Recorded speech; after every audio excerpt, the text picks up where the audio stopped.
Assalamualaikum warahmatullahi wabarakatuh. Alhamdulillah. Alhamdulillahirabbil alamin wa bihi nasta'in wa ala umuri dunya waddin wa ala alihi wa sahbihi ajma'in amma ba'du. Oke, sobat Warung Santri dimanapun sobat berada, apa kabar semuanya? Semoga sobat Warung Santri dalam keadaan sehat walafiat, selalu di dalam segala aktivitasnya, selalu dimudahkan dalam mencari rezeki, dan semoga sobat semuanya selalu dalam lindungan Allah Subhanahu wa Ta'ala. Amin amin ya Rabbal alamin. Oke, sobat Warung Santri semuanya dimanapun sobat berada, di video kali ini kita akan mereaction atau menayangkan ulang kembali sebuah pengajian terbaru dari Gus Baha atau Kiai Haji Ahmad Bahauddin Nur Salim ya, dari Rembang. Beliau di sini diundang untuk mengisi pengajian dalam rangka haul aulia, haul para wali dan sesepuh desa Gunung Pring ataupun di Magelang ya. Tepatnya di Pondok Pesantren Darussalam Timur, Watu Congol, Gunung Pring, Muntilan pada kemarin ya, pada tanggal 23 Desember 2023. Semoga dalam tausiah nanti, dalam pengajian nanti, apa yang disampaikan oleh Gus Baha, kita bisa mendapatkan ilmu yang bermanfaat, yang barokah, sehingga dengan ilmu tersebut kita bisa mengesave apa yang beliau sampaikan di dalam memori kita, sehingga kita bisa mengamalkan ilmu tersebut untuk kehidupan kita sehari-hari. Oke, sobat Warung Santri semuanya, sebelum kita sama-sama menyaksikan, sama-sama mendengarkan pengajian dari beliau, bagi sobat yang baru berkunjung di channel ini, jangan lupa bantu dukung channel ini dengan cara like, komen, dan juga subscribe-nya ya. Dan juga jangan lupa untuk share setiap video-video pengajian yang ada di channel Warung Santri ini.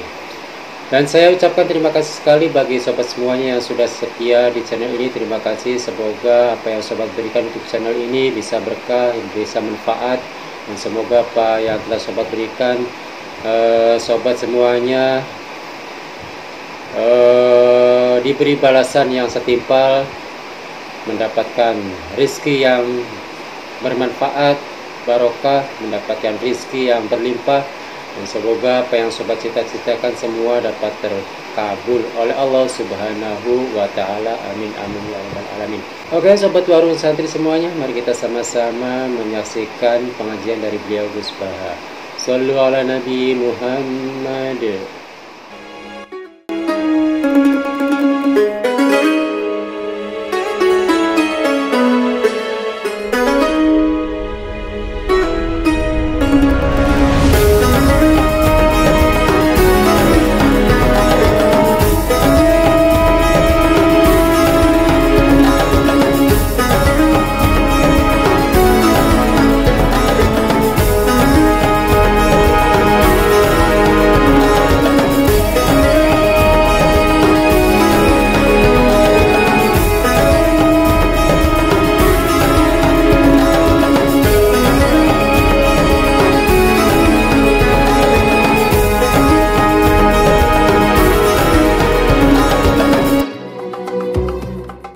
menjelaskan hingga ngendikane Allah, lam yakunil ladzina kafaru min ahlil kitab wal musyrikina munfakina hatta ta'tiyahumul bayyinah.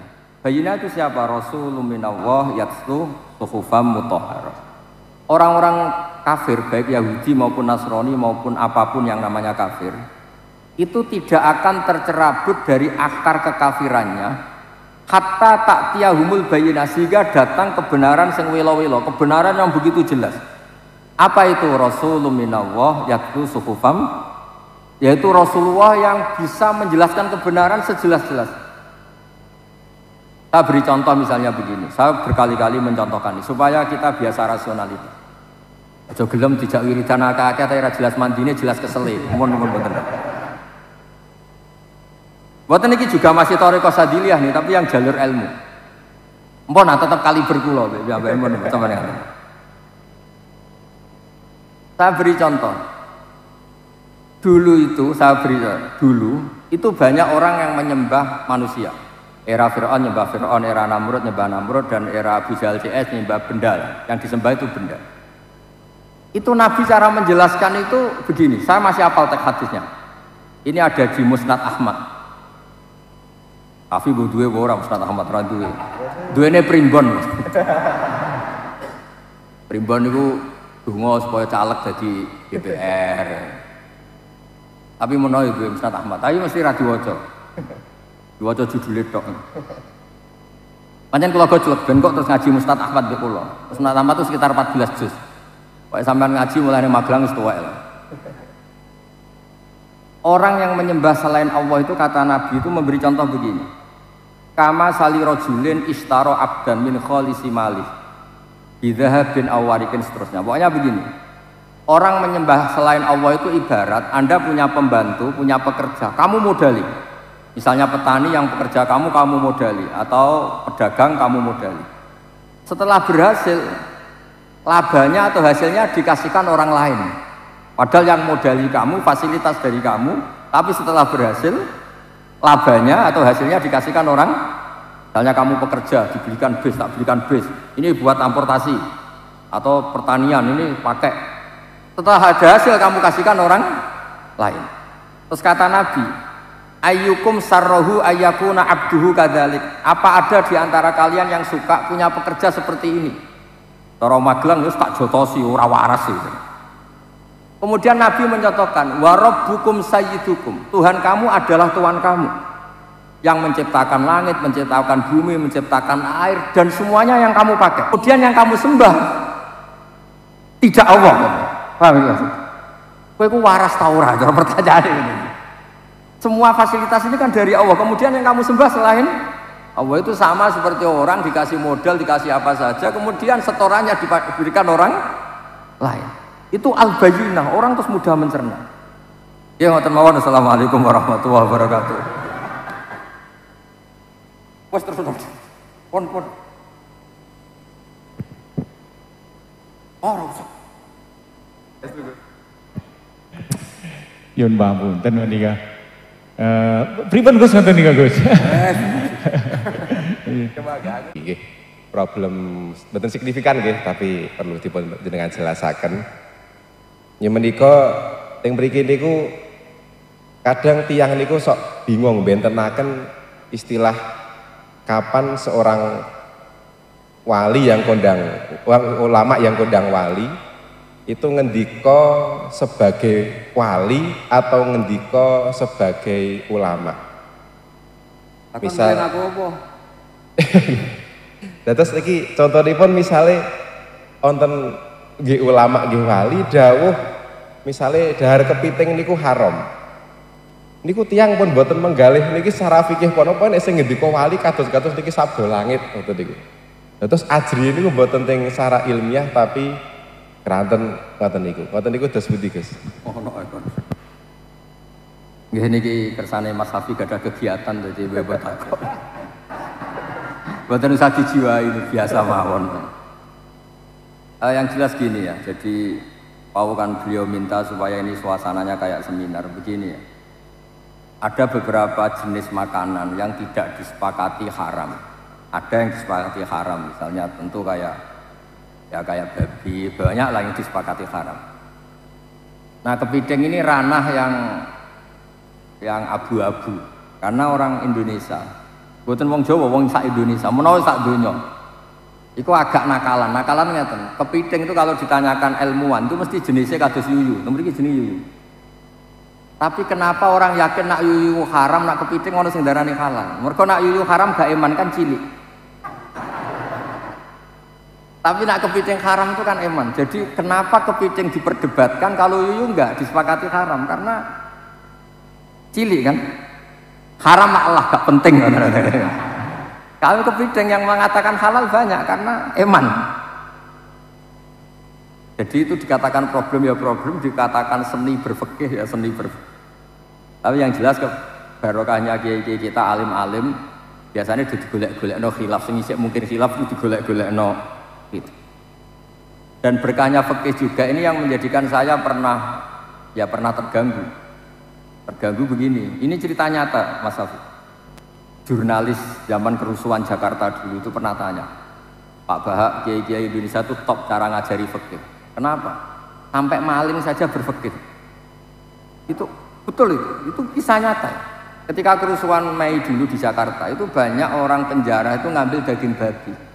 Itu ditegur sama temannya sama-sama penjara, itu haram ngambil ini saja, ini kambing. Padahal sama-sama jarah, sama-sama nyuri. Tapi kalau babi gak mau karena haram, kalau kambing halal. Padahal sama-sama nyuri. Terus teman saya, wartawan juga cerita. Saya pernah juga ke kampung itu, betul-betul pernah saya tanya. Pak, kenapa kalau babi di luar, kalau kambing di dalam? Gus, kalau babi tidak ada yang nyuri karena tahu itu haram. Lah kalau kambing diletakkan di dalam karena banyak yang nyuri. Kenapa? Karena itu halal.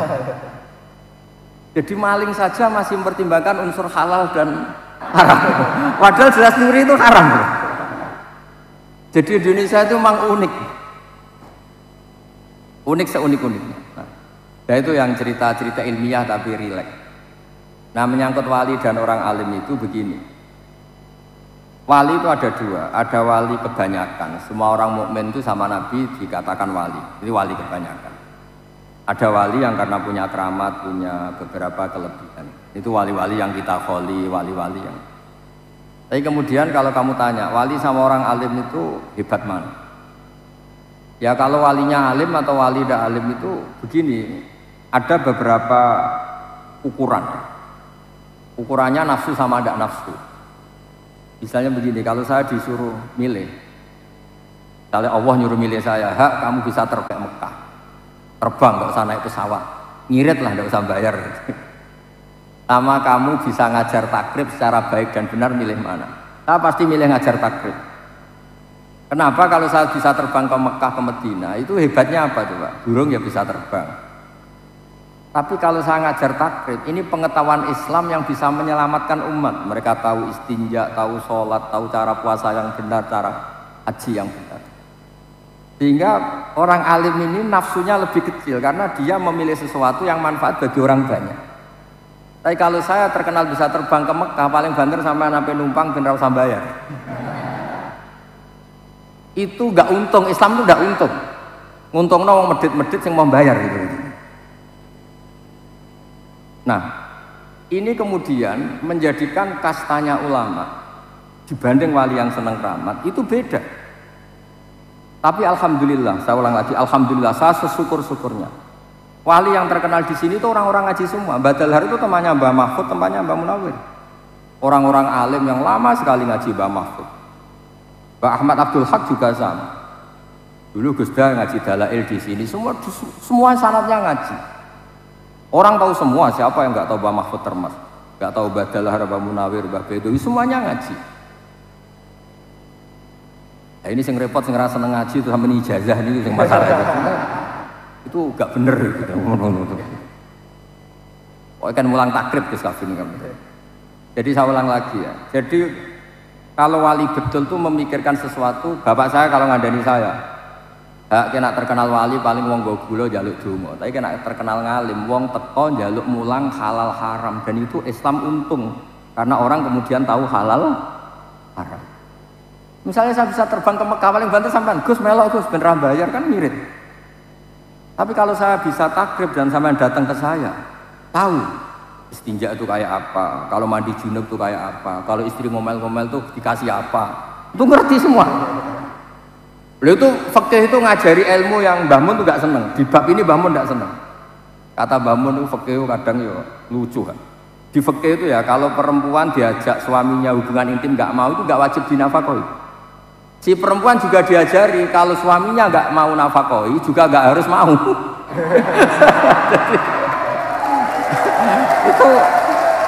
itu kata Mbah Mun, oh iku suami istri apa kaya wong piye maksudnya itu. Tapi itu betul, fikih memang gitu. Jadi nusus perempuan yang pure itu yuskitun nafkah, bisa menggugurkan nafkah. Dan perempuan yang diajak gak mau juga suaminya tidak harus nafkah. Tapi perempuan juga diajari kalau gak iso nafkah ya ora usah gelem.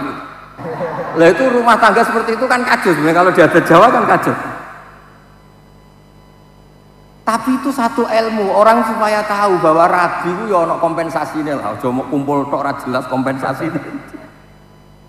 Itu fikih. Ada aturannya.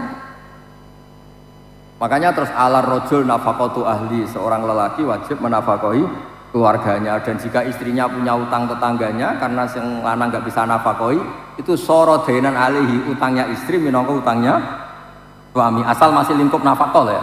Jadi kalau sampean utang untuk beli Alphard, beli apartemen, ya bisa bangkrut suaminya.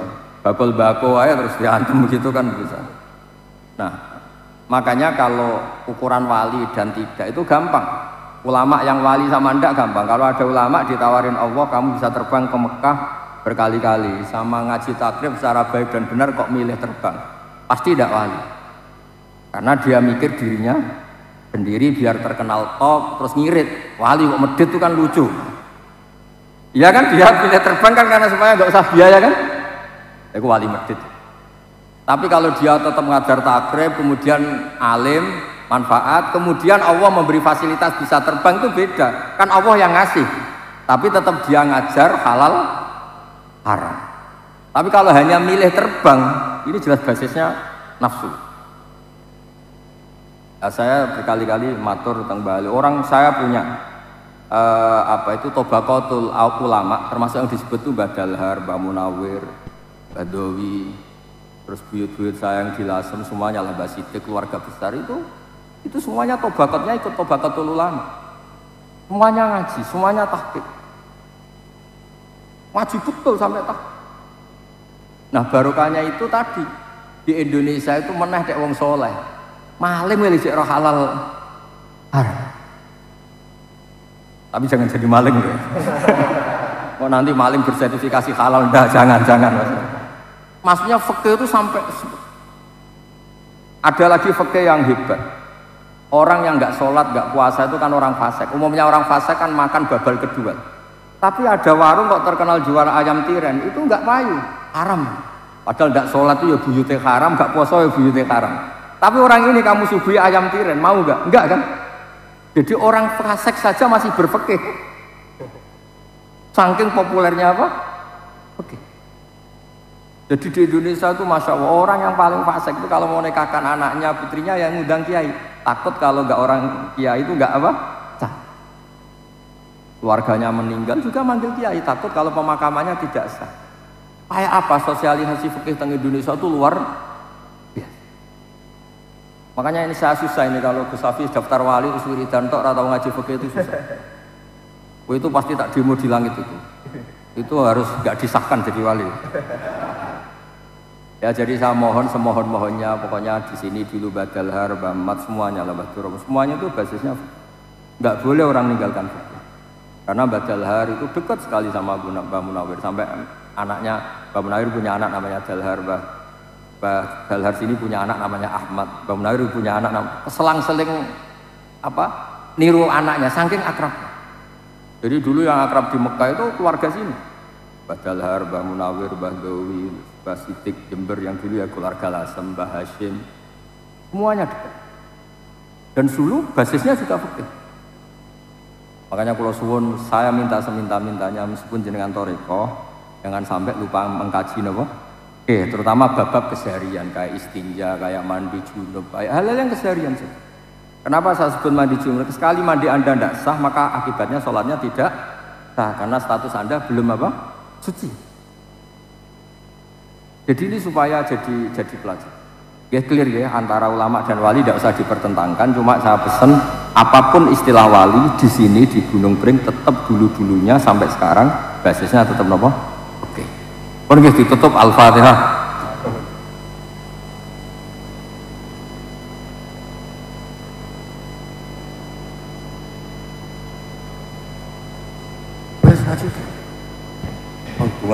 Kita aturaken agungi Mbah matur nuwun dumateng panjenenganipun Gus Bahaso Gus Hafi. Alhamdulillah kita panjang. Oke, Sobat Warung Santri dimanapun Sobat berada, tadi kita sudah sama-sama menyimak, sama-sama mendengarkan pengajian dari beliau Gus Baha ya. Walaupun tadi sangat singkat, padat, tapi penuh dengan ilmu. Mudah-mudahan apa yang tadi beliau sampaikan bisa bermanfaat bagi kita semuanya ya, sehingga kita bisa mengamalkan ilmu yang kita dapatin tadi untuk kehidupan kita sehari-hari. Oke, sobat warung santri semuanya, mungkin cukup sampai di sini saja dulu perjumpaan kita di video kali ini. Nanti kita bisa bertemu di video pengajian berikutnya. Jika ada kesalahan kata, saya mohon maaf. Wassalamualaikum warahmatullahi wabarakatuh.